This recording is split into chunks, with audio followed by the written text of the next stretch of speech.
이재명 대통령이 궁지에 몰리자 오밤중에 SNS 메시지를 올렸습니다. 한미연합훈련 축소가 한반도 평화를 위한 큰 결정이라고 합니다. 보기에도 안쓰러운 현실 부정이고 역대급 정신승리입니다. 이번 사태 원인이 무엇인지 이미 세계는 다 알고 있습니다. 이란전 노땡스와 대미투자 지연이 진짜 원인 아닙니까? 트럼프 대통령은 한국 대통령이 미국을 돕지 않는데 우리가 왜 한국을 도와야 하냐? 이렇게 노골적으로 비난했습니다. 훈련 축소에 대해 우리 정부와 사전 협의는커녕 통보도 없었습니다. 트럼프 대통령이 한국을 한 대 때리고 싶은 것 같다는 미국 정치 전문 매체의 분석까지 나왔습니다. 그런데도 이재명 대통령은 한술 더 뜨고 있습니다. 한반도 안보는 대한민국이 책임져야 한다고 합니다. 전작권 환수하고 주한미군 철수로 가겠다는 소리입니다. 이대로 가면 설령 미북 정상회담이 열린다 해도 한국 패싱은 기정사실입니다. 우리 안보와 국익을 해치는 미북 합의가 이루어져도 막을 길이 없습니다. 이재명 대통령 혼자서 페이스메이커 역할을 자처해봐야 트럼프 대통령도 북한 김정은도 노땡스 할 겁니다. 관세 인상을 비롯한 경제 보복도 따라올 것입니다.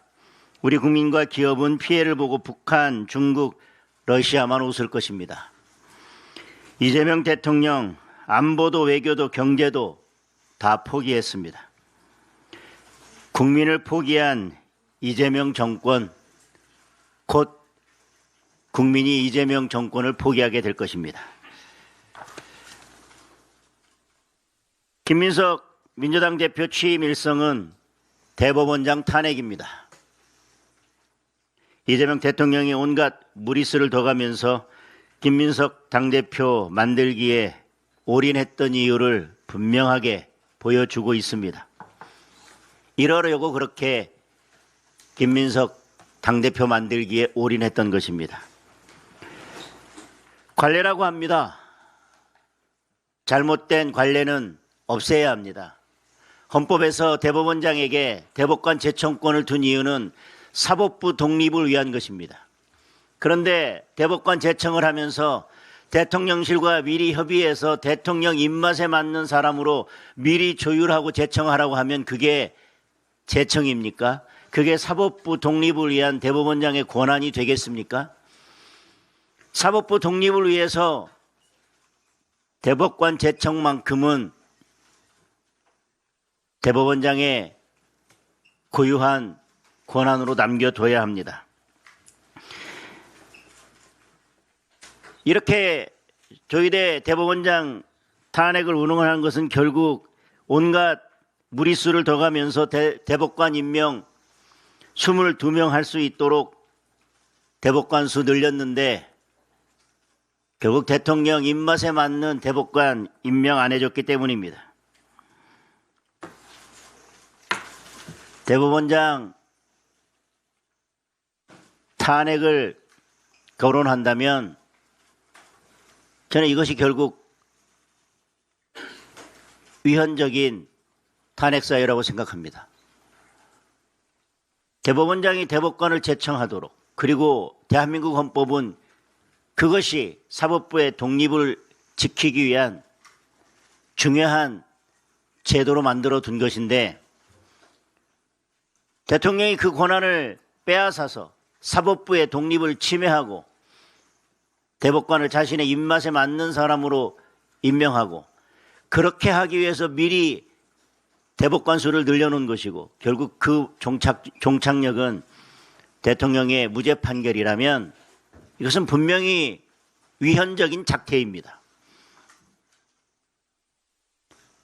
지금 이 모든 것을 벌이고 있는 것이 대통령이라면,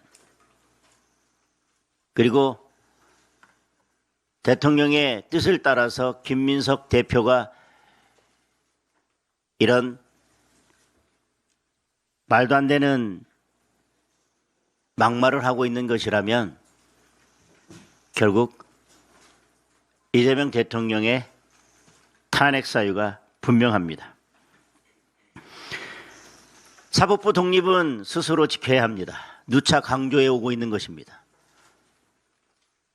대법원장이 대법관 제청을 함에 있어서 대통령실과 사전 조율을 하지 않았다면 그것이 바로 사법부의 독립을 지키는 제대로 된 모습입니다. 이제야 오히려 국민들은 대법원이 스스로 사법부를 그리고 사법부의 독립을 지키기 위해 나섰다고 생각하실 것입니다. 이렇게 조희대 대법원장이 그리고 사법부가 스스로 사법부의 독립을 지키기로 결심했다면 이재명 대통령의 재판을 재개하는 일부터 다시 시작해야 할 것입니다. 재판이 지연됐다고 대법원장을 탄핵하겠다고 하면서 대통령의 재판은 아예 중지시켜놓은 이 상황을 어떻게 이해하고 납득할 수 있겠습니까? 사법부의 독립, 사법부 스스로가 지켜야 한다면 지금 당장 대통령의 5개 재판을 재개하는 것이 사법부의 독립을 지키고 대한민국의 법치주의를 지키고 대한민국을 지키는